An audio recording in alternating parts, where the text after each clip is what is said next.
All right. Well, we didn't get mic'd up. I think it's because Marcus knows I'm loud enough on my own. We are very excited to be here.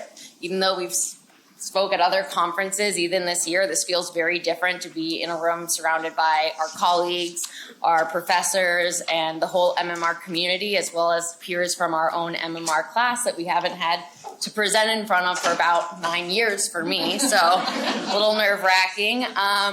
But we are here today to present Woman vs. Machine from competition to collaboration, and this is something that SKIM presented at SOMAR, and it actually won the best paper in 2008. And I will admit it may be a little bit short because actually a lot of what we were going to cover in background has been already covered, and I think that this was a strategic placement for this presentation. So let's jump in. So about a year or so ago, our team worked on a proposal for one of our clients, Denton, with which we have a very strong partnership. The client was interested in a qualitative exploration. This was for a high-risk strategic investment. However, they came back to us wanting it all. They wanted it fast, affordable, but they wanted it to be high quality and with the rigor that they've experienced in other qualitative research. And I think the whole industry has experienced that pressure, that we all need it faster, quicker, cheaper, but we want the quality. So we realized that it was a wake-up call and that clients are finding it a lot harder to make the case to invest the time and the money in the established best practices, especially traditional qualitative approaches. But they want to maintain that quality and the analysis and output to still be there, cheaper and faster. And we know that if speed comes first, traditional qual may be in trouble. We don't want to have to resort to a quick quantitative survey as a replacement for qualitative. So we decided it was time to explore some potential solutions. Recently, as in earlier today, there's been a lot of talk going around about AI and automation. It's a big debate whether or not these technology developments are destined to be our savior or our downfall. In the future, will we be collaborating with machines or competing with them for jobs? So we decided to try an AI approach in qual. We reached out to a few different partners with different platforms, and we specifically decided we wanted to work with videos, consumer self-captured videos. And I'm sure most of you know video analysis has traditionally been quite time and cost intensive. So together with our chosen partner, VoxPopMe, we looked at several automated tools that would take away the pain of analyzing loads and loads of video data. As researchers, we decided to set up an experiment or competition. We put together 2 different teams who would be competing against each other. The overall aim was to discover if automation can or should be used during the qualitative analysis process, and to understand what potential time versus quality trade-offs there would be. To avoid biasing these teams, they had to analyze the results separately, and they were both charged with analyzing 127 self-recorded consumer videos, but using different approaches. Team 1 was our automation team. They had to analyze the results in 2 steps. First, they had to take the results just using the automated tools and create a report and output for our client that way. Secondly, they were able to dig deeper into the data, create a report that was then based on the automation tools in combination with human analysis, using the raw video and the transcripts. The tools that they were using included charts, theme explorer, sentiment analysis with IBM Watson, as well as filters and keyword searches. Our second team was our benchmark. And any of you who had Dr. Fox know how important a benchmark is and that it's an answer on one of his exams.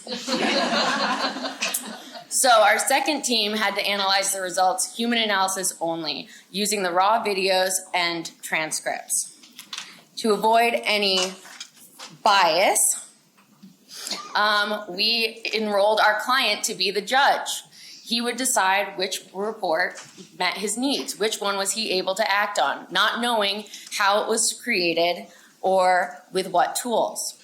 Does anyone have, here's where I wish I had the tool to give the Slido tool to take a poll on who won, but next time I will incorporate that. So I'll just go ahead and give the spoiler. The winner is the machine collaboration, and I will now let Cori explain why. Thanks.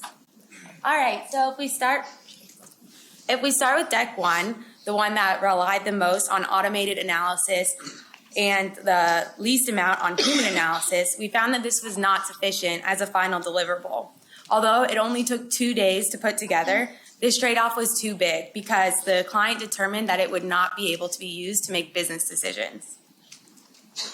Moving to deck two, it did take longer to create, but this report was perceived to have greater ROI because the insights and recommendations were there that were needed to guide the internal stakeholders in making their decisions. So the additional time that it took to create this report was worth the added depth of insights and the actionability. Finally, looking at deck three, this was the one that was created by the human analysis only team. This report was slightly harder to digest, even though it maintained the same quality in terms of depth of insights and actionability. This report also took twice as long to put together. So even though the automated tools helped add structure to the report and led to quicker results. So during this experiment, we learned quite a few things about the automated qualitative research process. First of all, automated qualitative outputs produce data but not full answers. So as Remy mentioned, one of the original objectives of the automation team was to create a deck only with automated output, so only the things that were available to them in the VoxPopMe platform. However, it quickly became apparent that they couldn't put a deck together using only these tools.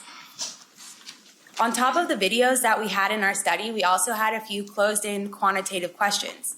From these, we were able to produce automated graphs that could stand alone in a report. For example, X% of yogurt purchasers consider breakfast to be the most important meal of the day. This can be easily pasted into a report and not need much human input to interpret. In comparison, these are the types of outputs that the VoxPopMe automation tools created. These cannot stand alone in a report for a few reasons. First, the automated outputs lack meaning. For example, here we have an extensive list of keywords that were mentioned coming from the Theme Explorer. Without any context, it's not possible to accurately interpret the meaning of these words or the relevance. Second, the machine outputs can easily be misinterpreted. The automated tools rank the themes it identifies and assigns them importance based on the frequency of mentions. For example, when exploring consumption occasions, here we see words like breakfast and morning rising to the top, and we see lower down themes such as evening and snack. For the human team, this was something that stood out immediately. Consumers were eating yogurt after an evening workout or as an afternoon snack, representing an opportunity for our client to expand consumption occasions. This would be easily missed or overlooked by the automation-only team as they fell to the bottom based on frequency of mentions. Next, machine outputs can be inaccurate, as we've seen in other presentations this morning. This was most problematic when we were looking at the results produced by the sentiment analysis by IBM Watson. Most of the time, the team did not agree with the sentiment assigned to the outputs, whether it was on the question, sentence, or theme level. While this technology is constantly improving, it's still not perfect. And finally, machines cannot read in between the lines. With qualitative research, it's important to look at both what consumers are saying and what they're not saying, such as with body language. Machines cannot flag information that is not there. So although the automated outputs do not provide standalone answers, they can empower us to conduct qualitative analysis with speed. While one team had to spend a week reading all the transcripts and watching all the videos, the starting point for the automation team was the machine outputs. By analyzing these rather than the raw data, the team was able to build up a picture of the overall story and identify key learnings. To give you an example, we found that by simply reviewing the words produced by the Theme Explorer and connecting the dots ourselves, we could quickly hypothesize what the themes were. In order to validate or reject these hypotheses, all we needed to do was look at the subset of videos that were tagged by each of those themes and make sure that we were accurately interpreting their meaning. So right now, it's the basic tools like theme explorers and filters that are most helpful in speeding up qualitative analysis. The tools that rely on machine intelligence, such as sentiment analysis and object recognition, are still in progress and need more improvement. But as technology advances, we imagine that machines will be the ones connecting these dots and identifying the meaning between the themes. In the future, we see that sentiment analysis will continue to become more accurate. The developers of these tools will build in more features. I know, for example, this week Vox Pomp Me rolled out a new version of their software with new features, and all the technology will just continue to get better and better. So even as technology improves and automated outputs become more helpful, we don't see the need for human analysis going away. The automated tools didn't enable us to eliminate some of the tedious work, like finding quotes and reading transcripts, and this gave us more time to think critically about the business needs of our client and how the themes connected to build the story. So in the end, we're happy to say that the development and improvement of these automated qualitative tools is a win for everyone, researchers, clients, and the developers of these tools. These tools enabled us to half the amount of time that it took to put together a report without compromising the quality of the insights. The role of automation is to facilitate, not to replace, our job as researchers. Thank you. So, a final word from our client. Both SKIM and the client were pleasantly surprised, and he mentioned that Denton would be using this in future projects to help bridge the stakeholder need for both speed and quality. So, to wrap up with some tips for collaboration, skepticism and distrust will be inevitable. You need to push past it, and you can feel free to use this presentation to help. Expect that high speed and automated analysis may only produce high-level findings. Do not expect that machines will provide the answers right now that clients can act on. Use the automated outputs as the starting point for human analysis to help save time, and being strategic does take time. This is a corner that cannot be cut.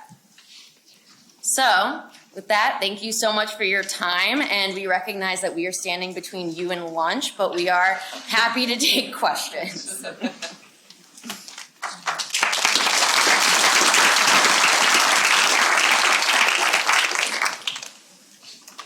Why was the human-only report considered harder to digest?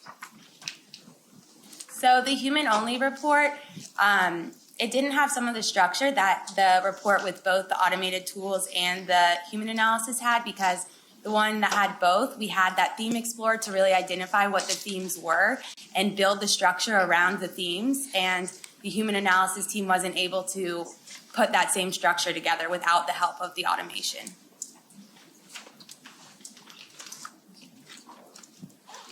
All right, then let's eat.